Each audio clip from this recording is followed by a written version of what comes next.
Assalamualaikum warahmatullahi wabarakatuh. Halo, selamat sejahtera, salam bahagia buat para pemirsa dan sahabat-sahabat, saudara-saudara dimanapun berada. Saudara-saudara, sahabat-sahabatku semuanya, kalian pasti ada yang belum tahu tentang kisah dan kehebatan kesuksesan Panembahan Senopati, raja pertama Kerajaan Mataram Islam di Nusantara, yang tepatnya adalah di Jawa Tengah, di Yogyakarta. Marilah kita sejenak mengenang kehebatan dan kesuksesan Panembahan Senopati, raja pertama Kerajaan Mataram Islam di Nusantara.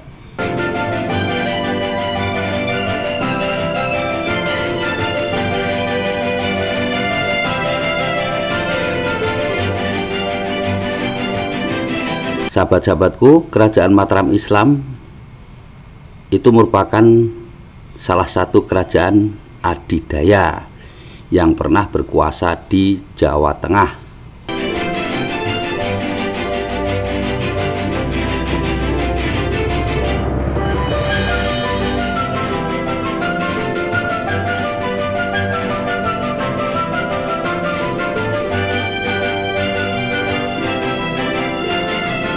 Kerajaan Mataram Islam didirikan oleh Panembahan Senopati, yang beliau memiliki nama asli Danang Sutawijaya. Ia merupakan putra Ki Gede Pemanahan dan Nyai Sabinah. Sutawijaya merupakan pendiri Kerajaan Mataram Islam yang sebelumnya hanya sebuah kadipaten di bawah Kerajaan Pajang.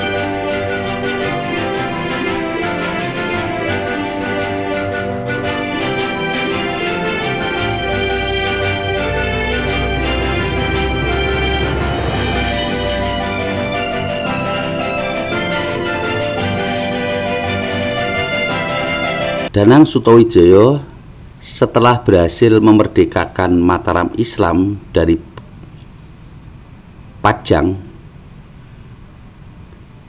Sutawijaya kemudian mengangkat dirinya sebagai Sultan Mataram Islam dengan gelar Senopati ing Alaga Sayyidin Panatagomo, yang artinya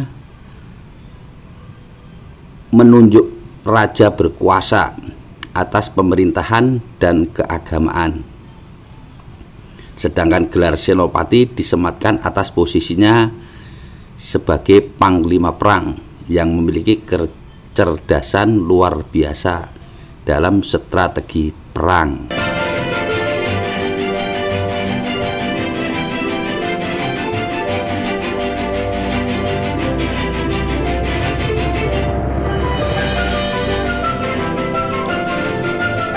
Panembahan Senopati itu adalah tokoh yang berjasa besar dalam pendirian Kerajaan Mataram Islam. Ia menjadi tokoh sentral yang membuat Mataram Islam memiliki pengaruh besar di Pulau Jawa, terutama bagian tengah atau wilayah Jawa Tengah.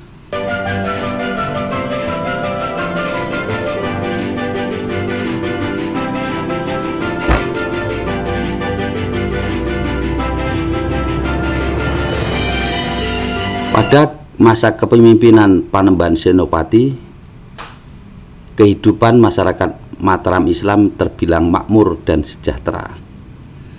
Hal tersebut menjadikan Panembahan Senopati sebagai raja yang begitu dihormati dan disegani oleh rakyatnya.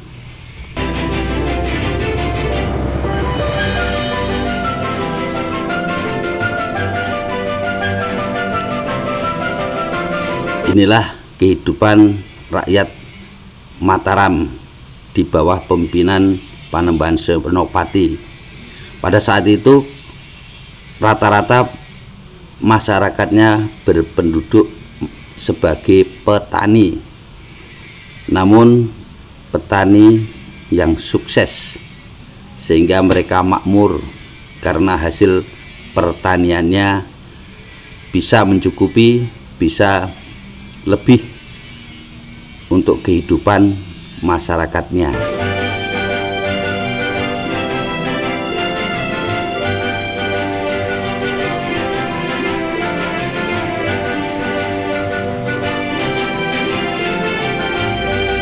Pada masa pemerintahan Panembahan Senopati, Kerajaan Mataram Islam tumbuh menjadi kerajaan yang besar dan berhasil menguasai daerah Kerajaan Pajang yang sedang dilanda perang saudara. Selain itu, Panembahan Senopati juga berhasil menyatukan wilayah-wilayah yang melepaskan diri dari Kerajaan Pajang.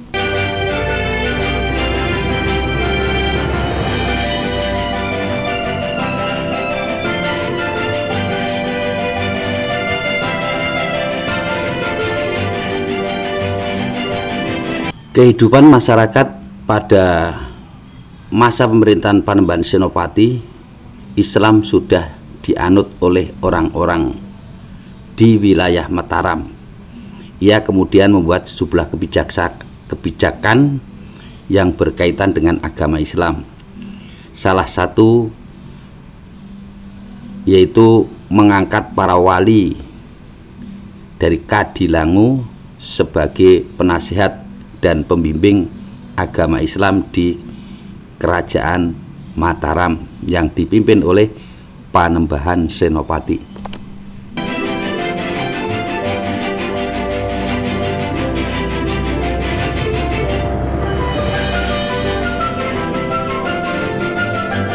Panembahan Senopati di dalam penyebaran ajaran Islam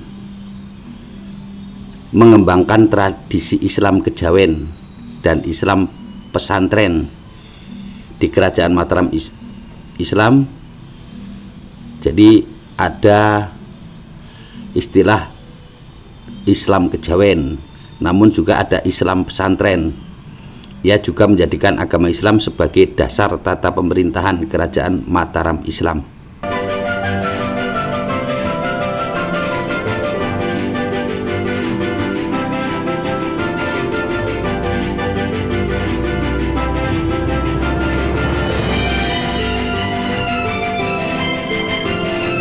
Cerita keluarga Panembahan Senopati. Panembahan Senopati menikah dan memiliki 4 orang istri. Dari 4 orang istrinya, Panembahan Senopati memiliki 14 anak, yaitu Gusti Kanjeng Ratu Pambayun, Pangeran Ronggo Samudro, Pangeran Puger, Pangeran Teposono, Pangeran Purboyo, Pangeran Rio Manggala, Pangeran Adipati Jayaraga, Panembahan Hadi Hanyokrowati, Gusti Raden Ayu Demang, Wiramantri, Pangeran Adipati Pinggoloyo, Pangeran Juminah, Pangeran Adipati Martoloyo, dan Pangeran Tanpanangkil.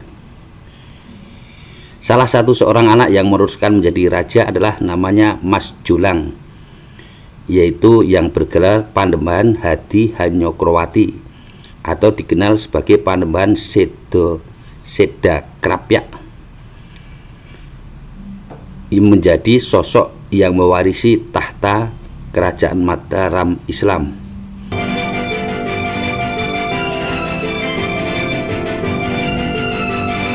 Panembahan Sedakrapyak atau Hadi Hanyokrowati yang nantinya akan menurunkan raja terkenal Jawa, yaitu Sultan Agung, yang nanti akan menguasai Kerajaan Mataram, menguasai wilayah Nusantara, yaitu Sultan Agung. Jadi Sultan Agung adalah cucu dari Panembahan Senopati.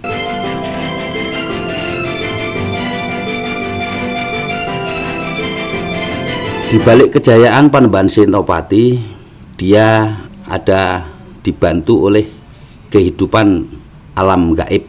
Pada suatu hari, seberkas sinar terang tiba-tiba jatuh dari angkasa. Sinar misterius itu menuntun Panembahan Senopati untuk mendatangi pantai selatan. Di tepi pantai, putra Ki Ageng Pamanahan yang bergaris darah dari Prabu Brawijaya, Raja Majapahit itu bersemedi atau bertapa. Proses pertapaan Danang Sutawijaya yang merupakan nama lahir Panembahan Senopati begitu khusyuk dan mengubah alam semesta yang ada, yaitu ombak laut selatan yang terkenal ganas berangsur-angsur mereda.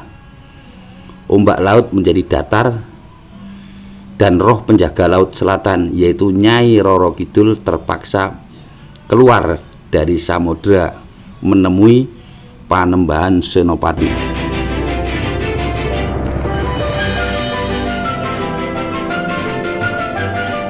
Panembahan Senopati terpesona oleh penampakan kecantikan sang ratu. Panembahan Senopati memungkasi semedinya karena melihat kedatangan sang Ratu Kidul. Di depan penguasa Laut Selatan, Raja Jawa yang masih berusia muda itu mengajukan permohonan. Ia meminta dibantu mewujudkan cita-citanya untuk menjadi raja besar. Permintaan Panembahan Senopati disetujui oleh Ratu Kidul. Ratu Kidul berjanji akan memperkuat pasukan Panembahan Senopati, namun dengan satu syarat, yakni dalam pertempuran pasukan Panembahan Senopati tidak boleh memunggungi atau membelakangi Laut Selatan.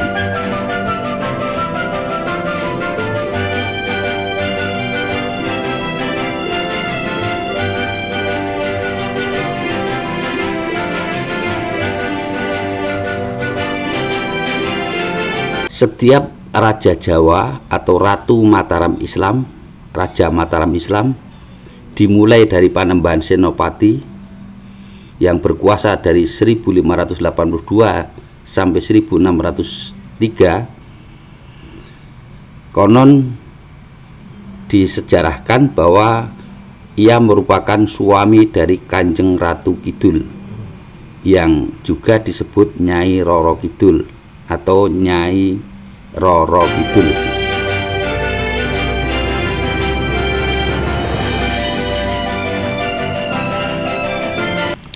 Secara gaib, penguasa Laut Selatan Kanjeng Ratu Kidul akan terus membentengi kerajaan Jawa yang notabene adalah suaminya. Jadi para raja Jawa keturunan Mataram Islam notabene adalah suami dari Ratu Kidul. Mitos itu tidak lapuk oleh waktu, sampai sekarang masih terus hidup dan diyakini oleh masyarakat Jawa, khususnya wilayah Yogyakarta.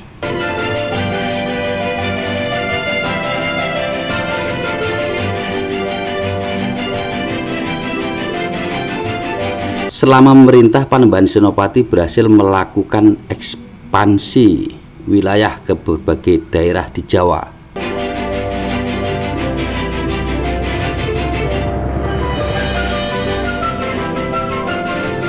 Ia berhasil mengembangkan wilayah, menaklukkan Surabaya, Pasuruan, Tuban, Gresik, Lasem, Demak, Kudus, Pati, Rembang, Jepara, Grobogan, Blora, Cirebon, Banten, dan Madura.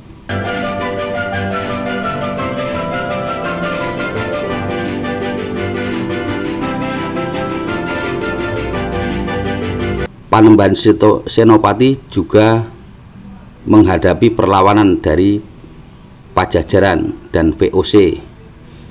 Jadi pada saat itu, pada masa Panembahan Senopati,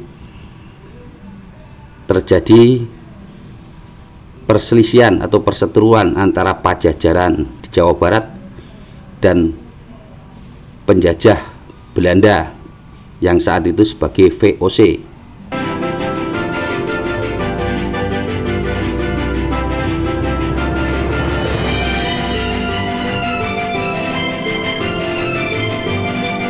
Kerajaan Islam Panembahan Senopati memiliki visi, yaitu untuk menjadikan Mataram Islam sebagai pusat kebudayaan dan ajaran Islam di Jawa. Panembahan Senopati meninggal pada tahun 1601 dan dimakamkan di Imogiri.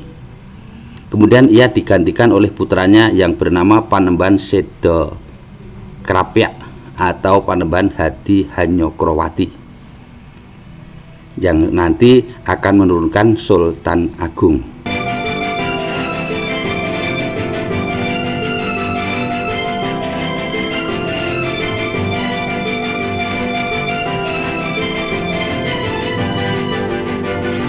Nah, demikian kisah kehebatan dan kesuksesan Panembahan Senopati dalam memimpin Kerajaan Mataram Islam di Nusantara sebagai raja yang pertama di Kerajaan Mataram Islam. Semoga bermanfaat. Cukup sekian. Terima kasih. Wassalamualaikum warahmatullahi wabarakatuh.